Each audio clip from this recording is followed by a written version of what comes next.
Aconteceu, pois, que tendo Joabe observado bem a cidade, pôs a Urias no lugar onde sabia que havia homens valentes. E saindo os homens da cidade, pelejando com Joabe, caíram alguns do povo dos servos de Davi, e morreu também Urias o heteu. Davi está realizado. Então enviou Joabe e fez saber a Davi todo o sucesso daquela peleja, e deu ordem ao mensageiro, dizendo: acabando tu de contar ao rei todo o sucesso desta peleja, e sucedendo que o rei se encolerize e te diga: por que vos chegaste tão perto da cidade a pelejar? Não sabíeis vós que haviam de atirar do muro? Quem feriu Abimeleque, filho de Jerubezete? Não lançou uma mulher sobre ele no muro um pedaço de uma mó corredora de que morreu em Tebes? Por que vos chegastes ao muro? Então dirás: também morreu teu servo Urias o heteu. Então Joabe explicando a estratégia que ele teve para justificar a morte de Urias. A ordem era de Davi. E foi o mensageiro, entrou e fez saber a Davi tudo para Joabe, para que Joabe o enviava.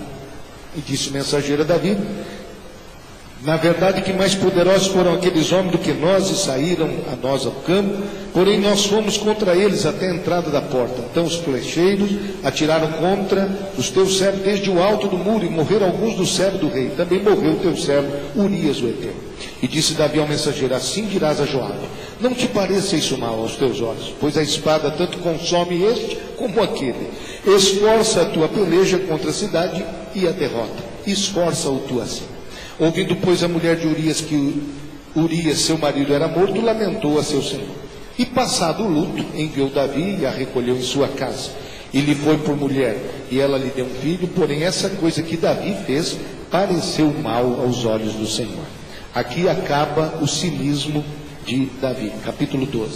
E o Senhor enviou Natã a Davi, porque até agora estava tudo parecendo em ordem, né? E entrando ele a Davi, disse-lhe: havia numa cidade dois homens, um rico e outro pobre. O rico tinha muitíssimas ovelhas e vacas, mas o pobre não tinha coisa nenhuma, senão uma pequena cordeira que comprara e criara. E ela havia crescido com ele, com seus filhos igualmente, do seu bocado comia, do seu copo bebia, dormia em seu regaço, e a tinha como filha. E vindo um viajante ao homem rico, deixou este de tomar das suas ovelhas, das suas vacas, para guisar para o viajante que viera a ele. E tomou a cordeira do homem pobre, e a preparou para o homem que viera a ele. Então o furor de Davi se acendeu em grande maneira contra aquele homem, e disse a Natã: vive o Senhor, que digno de morte é o homem que fez isso. E pela cordeira tornará a dar o quadruplicado, porque fez tal coisa e porque não se compadeceu. E aí disse Natã a Davi: tu és este homem. Assim diz o Senhor teu Deus de Israel: eu te ungi rei sobre Israel, eu te livrei das mãos de Saul, e te dei a casa de teu senhor, e as mulheres de teu senhor em teu seio, também te dei a casa de Israel e de Judá, e se isto é pouco, mais te acrescentaria tais e tais coisas. Por que, pois, desprezaste a palavra do Senhor, fazendo mal diante de seus olhos?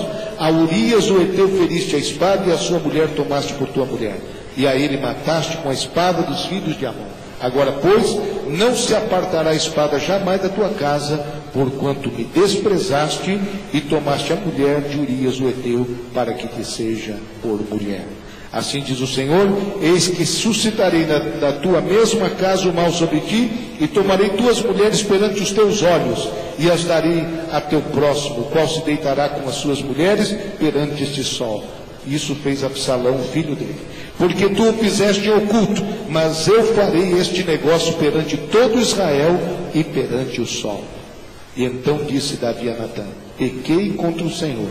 E disse Natã a Davi: também o Senhor traspassou o teu pecado, não morrerás. Todavia, porquanto com este feito deste lugar sobremaneira que os inimigos do Senhor blasfemem, também o filho que te nasceu certamente morrerá. Então Natã foi para sua casa, e o Senhor feriu a criança que a mulher de Urias dera a Davi. A criança adoeceu gravemente. Amém, meus irmãos?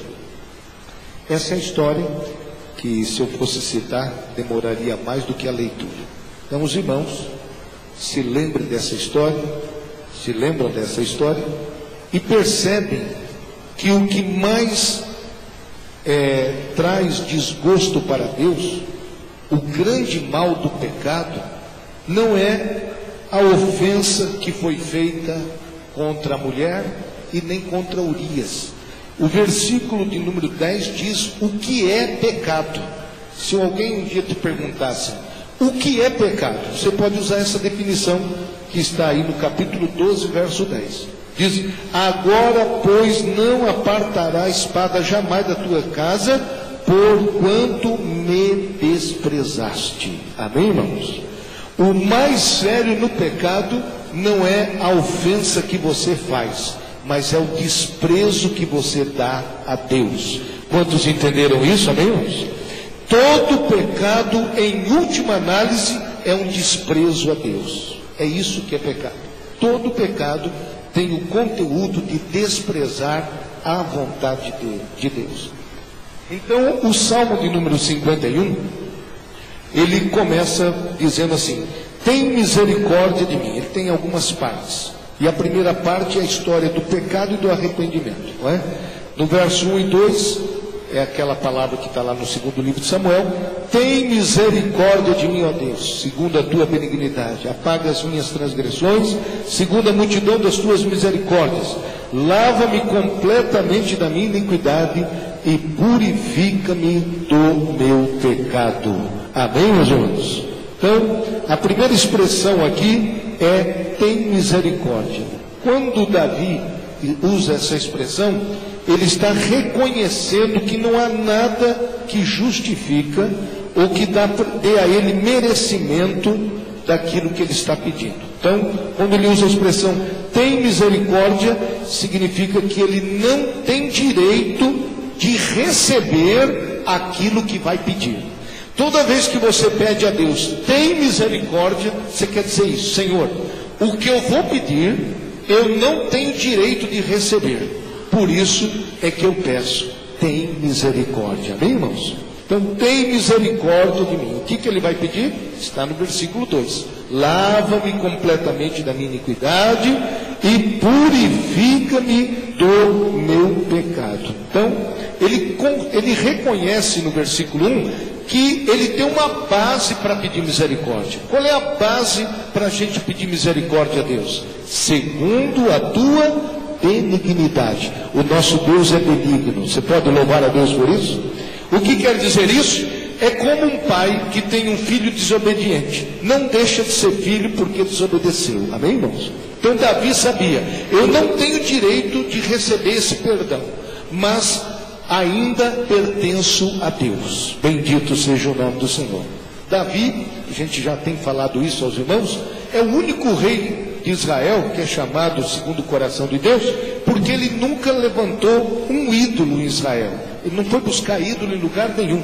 Ele sempre adorou Jeová, sempre adorou ao Senhor Jeová. É claro que se a gente for contar aí estes erros na vida particular de Davi, todos são pequenos ídolos. Mas ídolo naquela situação de trazer deuses de outras terras ou de outras crenças, isso Davi nunca praticou. E é isso que fazia diferença na adoração do homem chamado Davi. Ele diz aqui: lava-me completamente. Aliás, apaga as minhas transgressões.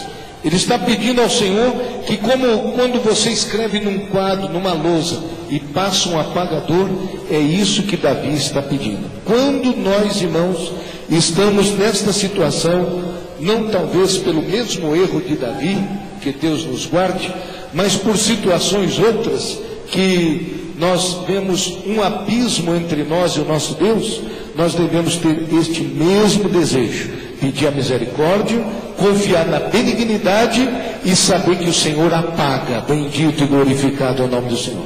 Como se isso não tivesse acontecido. Então, o rei Davi, ele pede essa limpeza total na sua vida.